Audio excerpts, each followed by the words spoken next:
Good evening, everyone, and welcome to day number 198. Been a very, very busy day here in Ukraine as we're closing out 2 days shy of day 200. Today has been an extremely full day, late at night, just getting back. Had to run to Ternopil today, and we'll talk more about that later, picking up some supplies. Tomorrow we are scheduled and we'll be leaving, heading to the south and to the east. We're fully loaded, 2 vans, 2 trailers, and you'll see a little bit more about that in a little while. But a very, very active day in many senses. Hey, I want to start with this tonight and say Ukraine is making some incredible pushes. Just incredible pushes. We've picked up about 1,000 square kilometers of territory in the east and in the south. And a lot of that in the east is between Kharkiv and down towards Slavyansk, in a little pocket there pushing just north of Izum. And it's very, very a strategic move on that push, but we have to pay attention to this. A couple of reasons. The first reason I'm going to explain to you is Russia has once again increased its long-range attacks, missile attacks, or MLRS systems, specifically at 3 major targets today. And that was once again Kharkiv, and then secondly Slavyansk and Bakhmut. I'm going to show you a picture of Bakhmut. Bakhmut is just being leveled to the ground. Does Russia actually occupy it now? No. Ukraine still has control of Bakhmut, but Bakhmut, as we have seen with many other plans in these larger cities, they're just leveling it to the ground. So you see that picture there of Bakhmut. Slavyansk, the same type of thing is happening, but not to the level of Bakhmut, but nonstop shelling. And in these areas is where we plan to be assisting people next week. And of course, you will be there with us, and we'll be uploading and reporting when it's safe and legal to do so. But you will be seeing that there in the Donetsk region. Now, Kharkiv.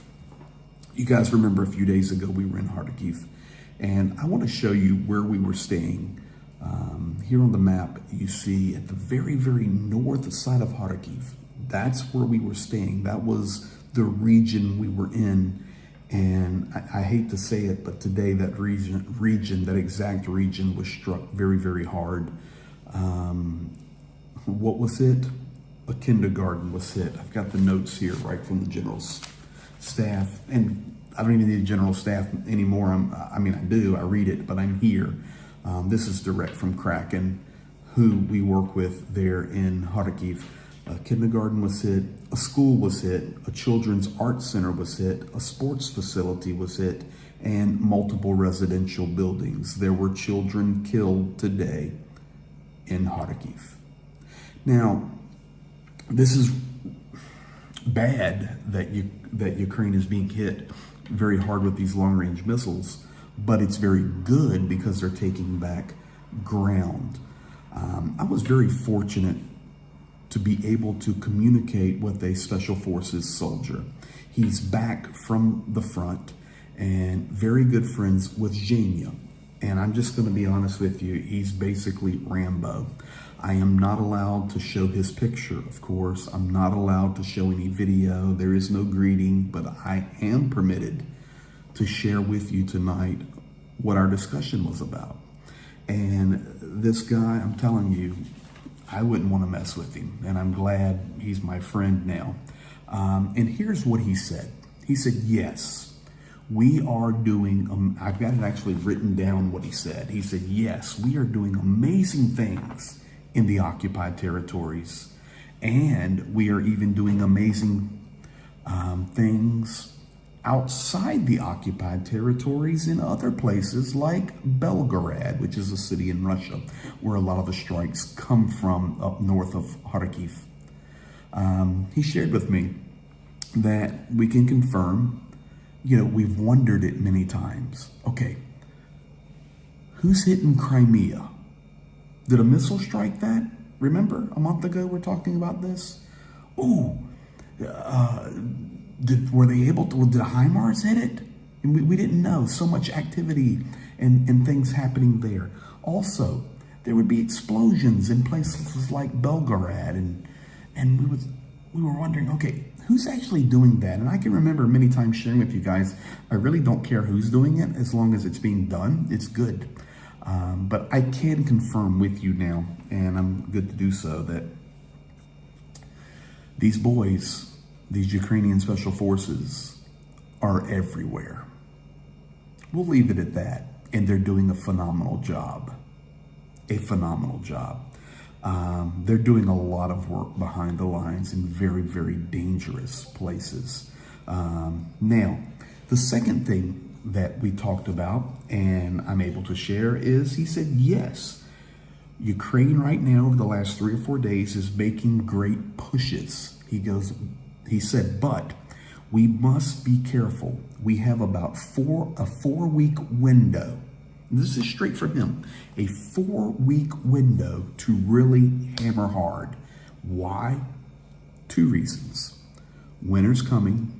And let me tell you something, it was cold and rainy today. It's coming, it's here. It was completely different weather. And he said also that Russia wants to get it to the winter because then they can just shell. They can just shell. And of course, strike. And he also said, in many of these places that Ukraine is pushing, and we've made these big advancements, he goes, our boys just need to be careful. He says, we've got good leadership, we've got good generals, but we need to be careful that we're not walking into a trap. Meaning we've pushed in so much that there are places where Russia actually has some positions on each side. And of course, Ukraine knows what they're doing. They're phenomenal soldiers. He says, but we have to be careful. And that's why we have to be very fast and very aggressive and very hard right now, because we cannot allow this push to collapse on us and then a lot of our guys get taken out. So very interesting things there that I can share with you tonight directly from the Special Forces guy. A couple of last things. When we talk about getting it to the winter, and this is exactly what Russia wants, to get it to that place where they can just shell and the things slow down and they can just chew up and destroy cities.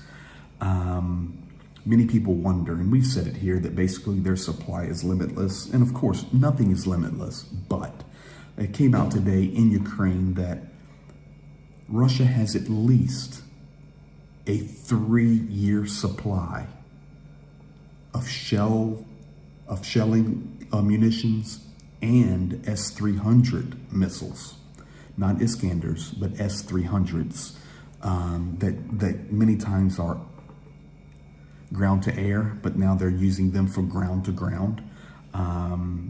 3 years, they can continue at this pace of just shelling and strikes. This is why it's very important that Ukraine push everything they can over the next 4 weeks. I can also confirm to you that Iran is running cargo planes back and forth to Russia. It's on the news here. You may not see it at home, you may not see it anywhere, but I'm here telling you what's going on inside Ukraine. Iran running non-stop cargo planes back and forth between Iran and Russia. What is in those cargo planes? I don't know. I imagine drones are in there. I guarantee you drones are in there. And finally, the last thing I want to tell you is, hey, once again, the bulldogs step up. Who are the bulldogs? That would be Estonia, Latvia, Lithuania, and the big bulldog would be Poland. These nations that border up against Russia. Here's what's happening. September the 19th. Borders closed. No more transit Schengen visa. You may ask, what is a Schengen visa? basically a European Union visa that allows access through the European Union. And if a Russian citizen had a Schengen visa inside their passport, which they could have had multiple entries way before the war started, then these nations must permit them transit into that Schengen area. But starting September the 19th, that's over. Border is closed. Of course, that's just going to aggravate Vladimir Putin even more, and we'll see what happens. So a really interesting update tonight. Now, with all that said, that's where you're at on what's happening here. I'm glad to report that in Khmelnytskyi today, no air raid alarms. First day I've been here where there were no air raids, and it was kind of refreshing. A lot of planning went on today to finalize our trip south and east. In fact, the guys probably just finished loading our trailers and our cargo vans, and we're ready to pull out tomorrow. A couple of last things we've got to finish in the morning, and then we're going to be heading that way. I can tell you the oblast that we will be working in. I can't give you specifics until after, but we will be helping people and military in the Mykolaiv Oblast. We will be helping people as we push across. We're going to be close to Energodar. We're going to be close to Nikopol. And then, of course, on into Dnepropetrovsk Oblast, Zaporozhye Oblast, and also working in the Donetsk Oblast.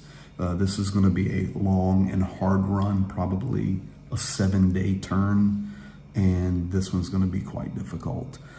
We've increased our body armor. We've increased extra armor for windows, and we're prepared. We listen to you guys. I really do. I thank you for all of your comments and the private message you just send me to say, man, make sure you're protected. Make sure your vest is on right. Make sure your helmet's on right. And yeah, we're very, very, not that we were not serious in Kharkiv. We were very serious in Kharkiv, especially when we got to the front lines. But this run right here is completely different. There's today alone, 139 different towns in Ukraine were shelled. Think about that for a moment. 139 different towns in Ukraine were shelled today, and most in the south and east where we're heading. But you're going to be with us, and we're going to be doing some wonderful things. With that said, we got rolling today early, and I want to give you a little glimpse into a few things we did today preparing for the run. Hope you enjoy it. Here's Zhenya and I are cooking it this morning. So this is how it works. We on the way to Ternopil because we've discovered some resources that we will be relocating to the south and the east beginning tomorrow. We've got another part of our team back in Khmelnytskyi buying other products, and we've got a team putting all of that together to be loaded. Meanwhile, Zhenya and I are on the way to Ternopil, build a new relationship. That's why he and I are going here. We could have sent someone else to pick up supplies, but with him and I going, we might be able to build a relationship and for further assistance. Correct, and I'm happy to have it. Yes. We work together. Yes, and people, cities, organizations. The other thing is we do a lot of work that we do not plan on. So today, we have a friend who's a soldier in Avdiivka. Very, very dangerous. I'll show it to you on the map. It's right there. It's right there on the front line, but unfortunately... From the roof of the 9th floor buildings, you can see the details of airport. Of the Donetsk airport. All occupied territory. It's right on the front line. We have a friend that lost his entire group. They were all killed, and he's having a tough time.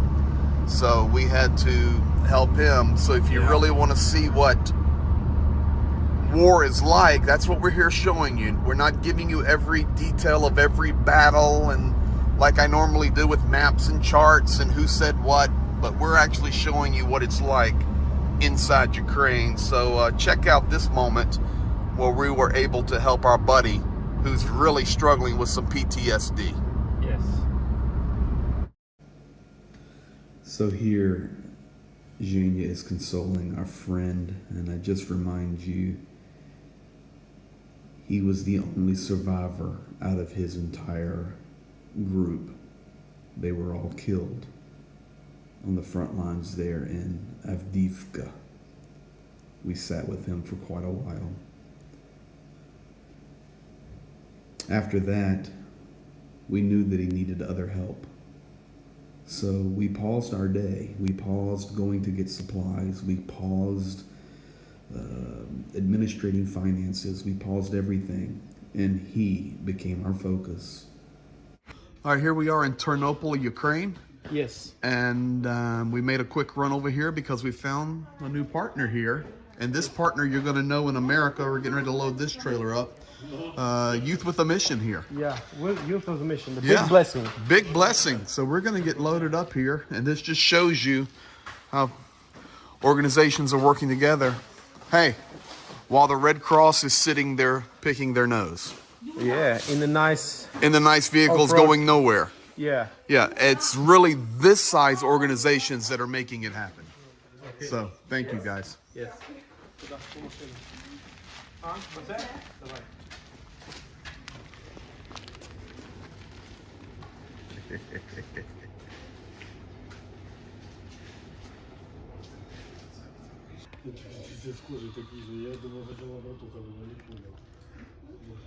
It's about a 12 foot by 3 feet full of products. That's thousands of bucks, folks. Awesome. So what we got? Here? We're back in Khmelnytsky Yeah, we're back in Khmelnytsky. with the so supplies, and the guys are already working here to make packets. They left it open because we need to put the booklet with the gospel message in it, and for people could pray to God to receive salvation Okay. and have support in the wartime. Beautiful. And so let's come and look what's going on inside. Okay, можете привіт сказати? Всем привет.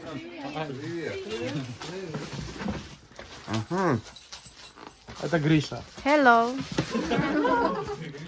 Okay, we're getting it done. Мила, надо? There you have it, folks. Consider yourself fully updated tonight. Day number 198. Got to get a little bit of sleep.